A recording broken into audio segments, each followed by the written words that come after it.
Dwayne Johnson and director Brad Peyton have previously collaborated on the fun family adventure sequel Journey to the Mysterious Island and 2015's surprisingly sophisticated, excellent action thriller San Andreas. But film number 3, Rampage, isn't nearly as successful. More proof that the Johnson charmometer is continuing to trend in the wrong direction. Rampage is based on the 1986 video arcade game about giant animal monsters destroying cities and battling the military. For this film version, there's also the element of genetic engineering thrown in. When an experiment on a space station goes wrong, an explosion sends 3 containers with DNA-altering chemicals to Earth. One of the containers lands inside the primate sanctuary in the San Diego Zoo. George, an albino gorilla, checks it out. I guess you could call him Curious George.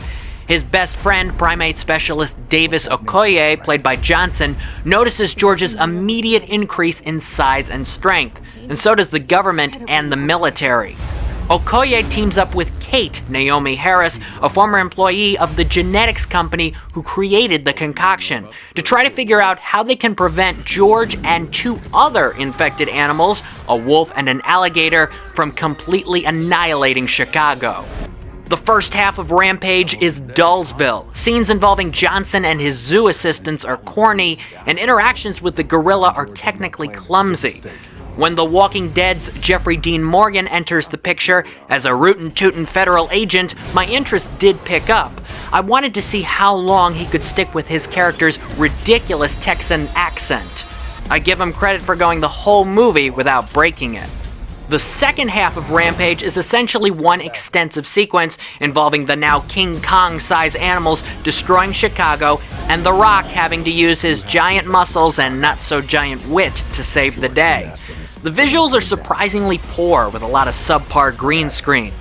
I did laugh out loud a couple times due to the sheer devastation taking place, making what the Transformers did to the Windy City in Dark of the Moon look tame in comparison, but at no point is Rampage entertaining enough to even be considered a guilty pleasure. The premise is insane, but the execution is way too straightforward. And Johnson no longer has the ability to turn a mindless action film into a must-see movie.